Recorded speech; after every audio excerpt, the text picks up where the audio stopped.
很多人说藤本树是个疯子，但我却觉得他可能是非常冷静又理性的创作者。今天这支影片会深度解析藤本树这份理性背后的逻辑，我们将剖析他如何运用好莱坞的叙事陷阱和心理学的黑暗原型，挖掘他埋在故事里的各种符号。看完这支影片，你会理解3件事：第一，为什么枪支恶魔这个看似最强的敌人，其实从头到尾都只是个幌子；第二，要真正看懂真纪真，必须同时理解他的神性与母性。最后第3点，我会整理出一套真纪真型反派的创作公式，提供给大家参考。这支影片是针对《链锯人》第1部公安篇的详细解析，没有办法避雷。我第一次看完这个结局，并没有觉得恶心，或是把这当成一种奇观，我反而一直在想，作者是基于什么理由才会写出这种情节。在深入拆解《链锯人》之前，我们得先认识一个编剧概念——麦高芬。这是悬疑大师希区考克发扬光大的技巧。简单来说，麦高芬就像一个用来开启故事的诱饵，它是故事里角色们拼命追求的东西，可能是宝物、伟大的梦想，或者是一个想见的人。麦高芬还分为2种：弱麦高芬和强麦高芬。搞懂这个差别，我们才能真正看懂藤本树在故事里埋下的布局。首先来谈弱麦高芬，你也可以叫它希区考克型麦高芬。希区考克是这样定义麦高芬的：对角色来说，这个东西超级重要，但对观众来说，可能根本不太在乎它是什么。我们用他的经典电影《惊魂记》来举例。这部片讲的是一位女秘书偷了公司的钱，开车逃亡后却误入一间恐怖的旅馆。电影前30分钟，所有观众的注意力都被那4万美元的现金紧紧抓住。我们心里想的都是那笔钱会不会被找到。然而剧情急转直下，女主角在浴室被杀，凶手把她的尸体连同那笔钱一起丢进了沼泽。从这一刻起，再也没有人在乎钱去了哪里，这笔钱在后续的故事里再也没有作用。所有人的焦点瞬间转移到了凶手是谁身上。这就是弱麦高芬的本质，它只是一个诱饵，负责把观众骗进故事里。它本身是什么根本不重要，它存在的唯一价值就是给主角一个开始行动的理由。真正重要的永远是过程，而不是结果。动漫里有没有弱麦高芬？非常的多。最经典的例子就是海贼王的 One Piece， 连载20几年，至今没人真的清楚大秘宝究竟是什么。但只要 One Piece 这个名号存在，鲁夫就有理由出海冒险。它是什么并不重要，重要的是它开启了大航海时代。另一个教科书等级的例子，名侦探柯南动画第34话侦探团生还事件。剧情里，阿笠博士带着少年侦探团去深山寻宝，博士给了他们一张藏宝图。寻宝的过程中，有2名珠宝大盗为了抢宝藏，一路跟踪他们。经历重重关卡，制服大盗后，众人终于打开了宝箱，结果发现里面根本什么都没有，只有一封信。所谓的宝物，就是你们到达这个地方途中所经历的一切过程。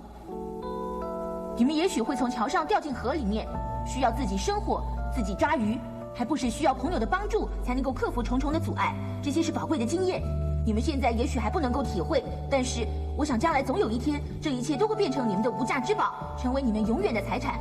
这封信直接道破了弱麦高芬的核心。宝藏本身并不重要，重要的是寻宝的过程。麦高芬不一定是物品，也可以是一个人。主角拼命追逐他，但他往往不出现，或者出现即消失。猎人里小杰的爸爸金富力士，大概是漫画史上最知名的人物型麦高芬。整部作品前300话，金的戏份少得可怜，他就像个幽灵，在远方指引着小杰的旅程。最有趣的是，当小杰终于找到金的时候，作者富坚英博借由金的台词，亲自说出了希区考克型麦高芬的定义。金亲口承认自己就是个麦高芬。小杰找到爸爸这件事情本身很平淡，但在寻找爸爸的过程中，他遇到了奇亚、库拉皮卡、琉璃。这些羁绊才是真正的宝藏。还有《鬼面之刃》里的蓝色彼岸花，鬼王无惨耗费1000年组建12鬼月，一生都在追求这朵可以让他克服阳光的道具，但这朵花从来没有在主线故事里真正发挥作用，连鬼杀队都不太在乎它。这是一种只属于反派的弱麦高芬，他只负责给反派一个作恶的理由，至于花到底在哪里根本不重要。第二种是强麦高芬，我们也可以称他为卢卡斯型麦高芬，这位就是《星际大战》系列的创作者乔治·卢卡斯。卢卡斯和希区考克的看法完全相反，希区考克认为麦高芬只是个借口，但卢卡斯认为麦高芬必须是观众和主角一样关心的东西，它往往具有不可替代的功能性，甚至直接决定故事的结局。如果把它替换掉，整个故事就无法成立。强麦高芬在动漫里非常普遍，像 Fate 系列的圣杯就是经典的强麦高芬。人，因为他能实现愿望，所以圣杯强迫七组英雄和狱主互相厮杀，谁抢到圣杯谁就能改写结局。还有七龙珠的龙珠，它的核心功能是复活与重置，每当有重要的伙伴死去，龙珠就是能让故事继续下去的关键机制。在这些故事里，强麦高芬给观众一个非常明确的预期，收集完成就能获得力量，接着决战魔王，然后实现愿望。藤本树从故事一开始就给了我们一个看起来非常标准的卢卡斯型强麦高芬枪支恶魔的肉片，但这个大魔王从一开始就不太对劲。枪支恶魔既没有台词，也没有思想，它更像是地震、海啸这类的天灾。而在漫画第73话，真纪真平静地说出了真相：枪支恶魔早就被击败了。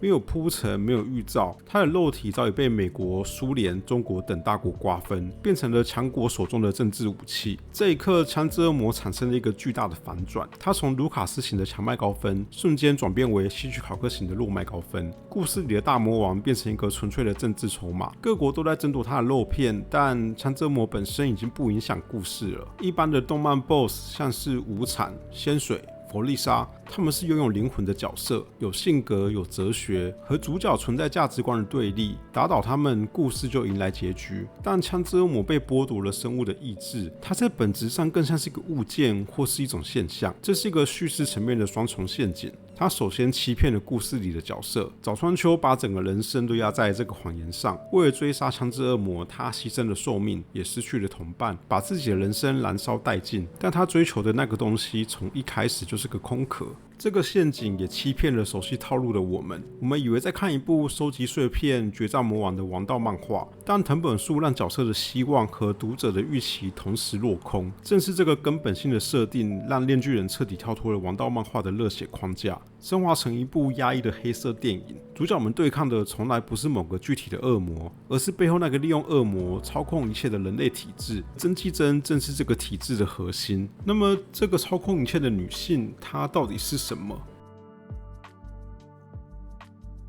藤本树在《链锯人》里建构了一座全景监狱，老鼠、乌鸦这些在其他漫画只是背景的东西，在《链锯人》里却都是真纪真的耳目。这在视觉上传达了一个明确的讯息：你无处可逃，体制每分每秒都在监视着你。而这座监狱的核心正是真纪真那双同心圆状的眼睛。多重圆轮结构会产生强烈的隧道效应，就像催眠用的螺旋图案，向内收束的线条，强迫你的视线聚焦于圆中央，剥夺你的视野与思考。当你和真纪真对视时，你其实正在接受他的催眠。漫画第74话，天使恶魔突然想起了一件事，自己曾被真纪真催眠，而站在旁边的秋也怀疑自己对真纪真的好感究竟是真心还是被植入的。这双同心圆状的眼睛还对应着一个古老的神学符号，圣经以西结书里所记载的做天使。这个词在希伯来文里原意就是车轮。在基督教的天使阶级中，他们被称为做天使，正是因为他们的使命就是承载并守护神的王座。做天使的形象是轮中套轮，而且周围布满了眼睛。这个符号揭示了真纪真的两个重要特质。第一个特质是全面监控，这象征着毫无遗漏、持续运转的监视系统。在真纪真的视野下，没有隐私，也没有死角。第二个特质是执行，做天使的使命是奉行神的意志，维护不容动摇的秩序。在链锯人的世界观里，宝座上的神就是国家体制本身，而真纪真他是公安的绝对支配者，也是为体制排除一切障碍的战车之轮。我们在故事里看到新干线袭击事件篇，真纪真从远方发动能力，瞬间碾碎所有敌人。国际刺客篇，最后以压倒性的兵力击杀刺客。每一次他出手的场景都不像一场战斗，更像一台机器在执行使命，没有犹豫，没有情绪，只有效率。做天使作为车轮，他不需思考，只负责转动，将所有扰乱系统的杂质碾压并排除。在漫画第81话，我们看到真纪真家里的走廊上挂着一幅画，这是古斯塔夫·杜雷的名作《路西法的堕落》。路西法为什么堕落？因为他傲慢，他认为自己比神更卓越，他想建立属于自己的新秩序。上个章节我们提到，真纪真看似支配一切，其实是受困于体制的做天使。这幅挂在他家中的画，暗示了一个巨大的野心。他不甘于只当做天使，他想成为坐在宝座上的那个神。这份野心也在漫画第84话得到证实。真纪真向岸边坦诚，他想借助链锯人的力量吞噬掉死亡、战争、饥饿，创造一个没有苦难的乌托邦。接着到漫画第93话，电治问真纪真：“你所创造的完美世界里会有烂电影吗？”真纪真的回答是：“我认为那些无趣的电影消失掉比较好。”这意味着真纪真把自己当成了审判万物的神，一个只有他能定义什么是好、什么是坏的乌托邦。所以真纪真的本质不是纯粹的恶，而是傲慢的善。他的神性解释了他对这个世界所做的事：监控、排除、审判。但他对电治所做的事情没办法用神性解释。真纪真对电治喂食、拥抱这些行为并非恋爱，也不是丧失的关怀。我认为这是一种母子关系。接下来我们要用母性的这个角度来解析真纪真对电治所做的一切。而要理解这套母性的运作逻辑，我们得先认识一个心理学上的母亲形象——吞噬型母亲。母亲的原型有2个大分类。一类是给予生命、温暖与庇护的慈爱母亲，另一类则是害怕孩子离开，用控制来阻止他们独立的恐怖母亲。而真纪真正是恐怖母亲中的极端类型——吞噬型母亲。这类母亲人格的特征是以过度保护为手段，确保孩子对她绝对依赖。她会给孩子无微不至的照顾，但她的潜台词却是：妈妈爱你，但外面的世界太危险了，你只能留在我身边，这样才是安全的。吞噬型母亲是生存资源的给予者，同时也是独立人格的剥夺者。就像约定的梦幻岛里面的妈妈伊莎贝拉，她为孩子打造最安稳的温室，告诉他们外面充满危险，只有留在这里才安全。但这份爱的本质背后其实有其他企图。或是神隐少女里面的汤婆婆，她夺走你的名字，给你工作和住所，把你变成这间澡堂体系的一部分。久而久之，你将永远想不起来自己是谁。真纪真就是这个原型的终极版本，它与电治之间是支配与依赖的共生，一种彻底扭曲的母子关系。我整理了几个观点来探讨真纪真的母性。真纪真支配所有人，但只养育电治。他对秋、对帕瓦、对其他公安成员，他是绝对的权威。只有在面对电治时，他才会喂食与拥抱。他为电治提供了一套全面性的照护，从食衣住行到赋予工作。而在应对电治的情感焦虑与需求时，他最标志性的动作就是喂食。从乌龙面到棒棒糖，他利用食物给予安慰与奖励，因而对母亲最早的依赖就是从被喂食开始的。就在漫画第82话，真纪真向电治承认了他的计划，他会给予电治幸福，然后再亲手把它毁掉。藉由这个过程，电治的脑中被植入了一个诅咒：你不配拥有幸福，所有你关心的人都会因你而死。当电治失去了所有依靠，被罪恶感彻底压垮时，他还能去哪里？他只能回到真纪真身旁，待在这个唯一能接住他的母亲身旁。真纪真支配并连接他人的锁链，源头都来自于他的下腹部，也就是子宫所在的位置。藤本树给出了一个视觉化的隐喻，这些锁链就像是从他体内延伸出来的脐带。慈爱型母亲透过剪断脐带，赋予孩子独立的生命；吞噬型母亲则透过这条脐带灌输命令，抽取意志，将你彻底吸收。当我们说真纪真是个坏女人的时候，其实最精确的说法是真纪真是个坏妈妈。从故事一开始，电治所对抗的从来都不是恶魔，而是他内心深处那个空缺的母亲。现在我们已经知道真纪真是一个吞噬型母亲，接下来要分析她如何一步步彻底摧毁电治的心智，让他心甘情愿退化为一只听话的家犬。要达到目的，真纪真不能对电治严刑拷打，他操弄了2个贯穿作品的隐喻：老鼠与门。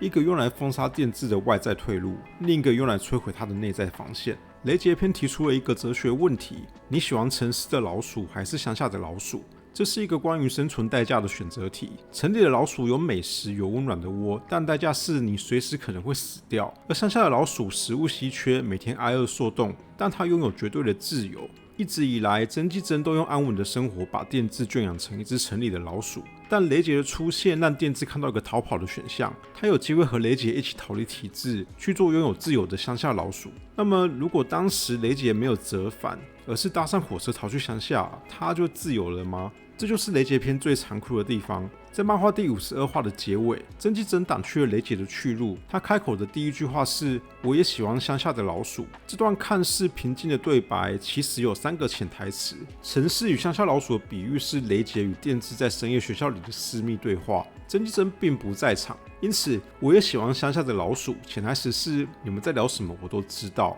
如同我们提到的全景监狱，这座城市的低等动物全都是他的耳目，只要待在城里，就必然活在他的监视之下。紧接着，真纪真讲了一个故事。他说，朋友在乡下有块田地，每年秋天他都会去那里帮忙挖掘田地，叫狗去咬死躲在里面的老鼠。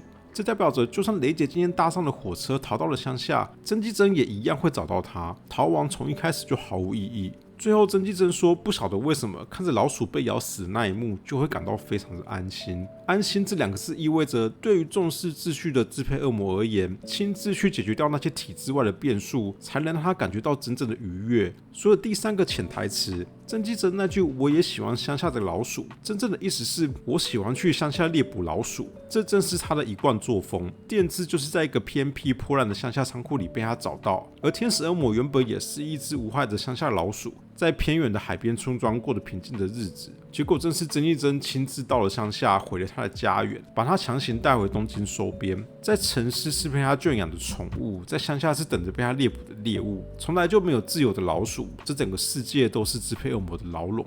封杀了外在的退路后，真纪真要摧毁的是电治的内在防线。电治时常会做一个梦，这个梦里有一扇门，波奇塔警告他绝对不能打开。那扇门后是他亲手杀死父亲的记忆，为了生存而封印的原罪。这是一种解离反应。当创伤过于巨大，大脑为了逃避这份痛苦，制造出心理防线，将记忆锁进了门后。漫画第81话，真纪真把电治叫到门前，亲口下达指令要他开门。这时他又想起了那扇在狭窄暗巷里的门，他明知波奇塔说绝对不能打开，真纪真却硬是把他推到门前，强迫他转动门把，让他亲手参与杀害帕瓦。当电治转开现实中的门，亲眼看见帕瓦被打碎的瞬间，他的精神防线彻底崩溃。真纪真创造了一个让电治再也无法振作的创伤。一般的母亲引导孩子面对创伤，是为了让他和解与成长，但作为吞噬型母亲，真纪真则是为了将他彻底击垮。巨大的罪恶感压垮了自我，电治与波奇塔的契约随之失效。面对无法承受的痛苦，电治选择了逃避。只要做真纪真的狗，就不需要面对现实，还能获得被饲养的安稳。这就是真纪真最可怕的地方。受害者为了逃避痛苦，自愿走进牢笼，而在这残酷的支配下，付出最惨痛代价的人，并不是电治。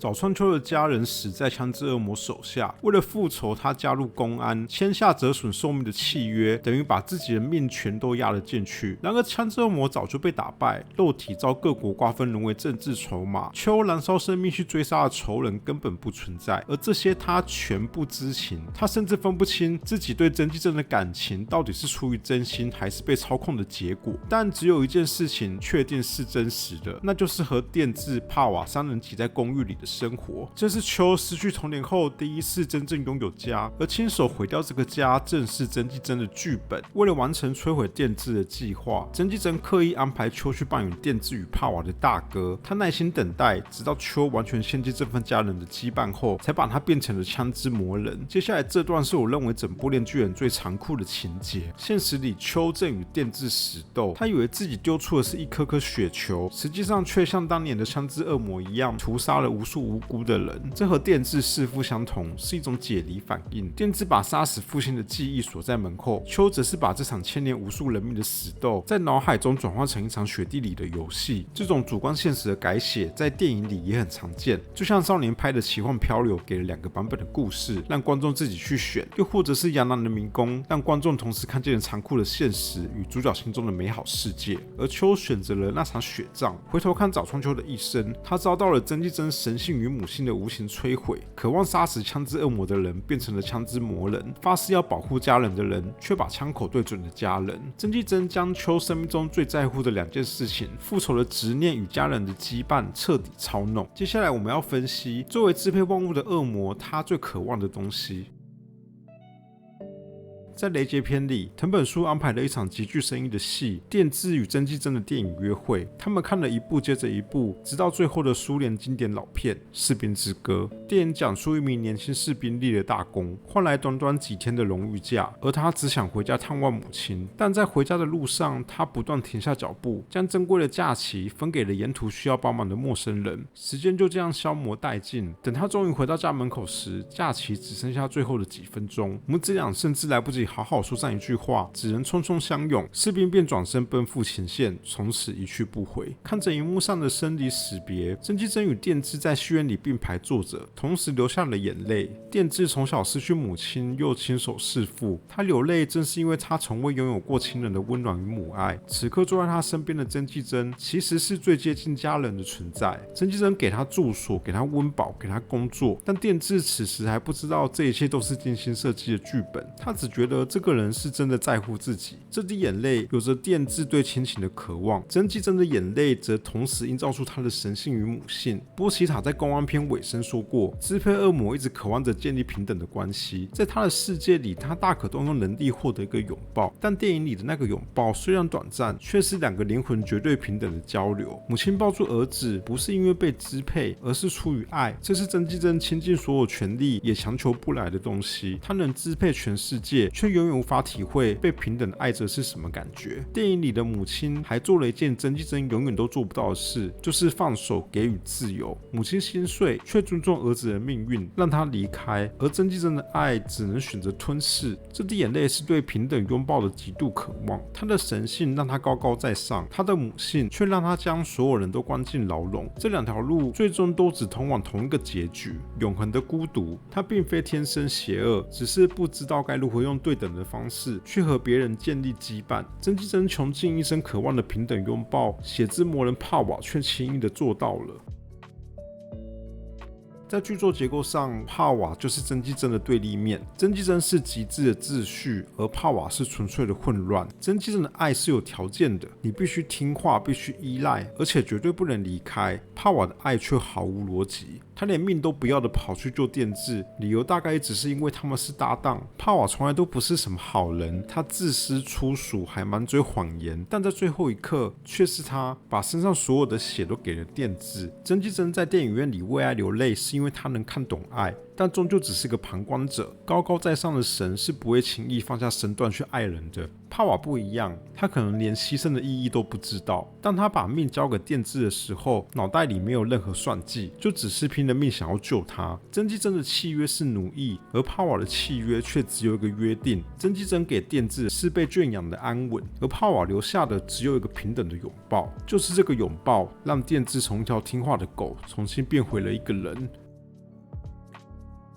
帕瓦的血让电治觉醒，并支撑他向真纪真发起了最后的反击。击败真纪真后，他做出了动漫史上最猎奇却也最温柔的决定：吃掉他。被真纪真毁了一切之后，电治一样说他还是喜欢着真纪真，因为对一个从小就一无所有的孩子来说，真纪真是第一个给予他拥抱并接纳他的人。他填补了电治生命中最巨大的母爱缺口。电治知道这一切从头到尾都是算计，但喜欢这种情感跟对错是两回事。否定真纪真就等于否定了自己此生曾被接纳过。真纪真是支配恶魔，只要他还活着，支配就不会停止。要真正结束这一切，就必须让他彻底的死亡。但是真纪真与首相的契约会把对他所有的攻击转嫁为无辜国民的性命。电治恨不了他，也杀不死他。既然所有的攻击都会被转嫁，电治便选择了吃掉它。他将真纪真做成料理，一口一口认真的吃下去。出于爱的进食，不是攻击，没有杀意，契约自然失效。在这个世界上，只有电治能杀死支配恶魔，因为他是唯一一个真心爱着真纪真的人。只有吃掉真纪真，电治才能承认他的全部，又从他的支配中走出来。电治手养的支配恶魔的转世纳尤多，他坦然接受了发生过的一切，开始学着去照顾一个全新的生命，从一个渴望母爱的孩子成长为一位给予爱的父亲。他照顾着纳尤多，给予纳尤多上辈子永远得不到的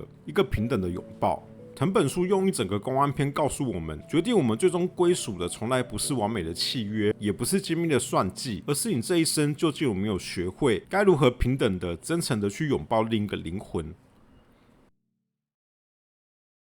我们分析完《链锯人》公安篇的故事，现在要来讨论最后一个段落，如何创造出你自己的真纪真。如果你也想写出这种让人恐惧又迷恋的角色，必须记住这3个重点。最高级的反派从来都不屑于纯粹的邪恶，他们更喜欢披上神圣外衣，站在道德制高点来审判别人。你需要帮他们设计一个远大的目标，试着用这个剧情检验你的角色。他想消灭什么来创造一个没有什么的世界？真纪真的版本是他想消灭死亡、战争、饥饿来创造一个没有苦难的世界。如果反派的设计上无法填补这2个空格，动机仅止于征服世界或纯粹杀戮，那这反派很容易沦为推进剧情的工具，注定会被观众遗忘。最深层的恐惧来自傲慢的善，而不是纯粹的恶。设定好远大目标之后，还需要一套控制主角的手段。关键是不使用暴力，要用爱的名义来精神操控。试着用这个流程检验你的剧情：先给予什么让主角依赖，再亲手摧毁什么让主角绝望，最终主角只能回到他身边。真纪真的版本是先给予家庭的温暖，让电治依赖，再亲手毁掉他的家人，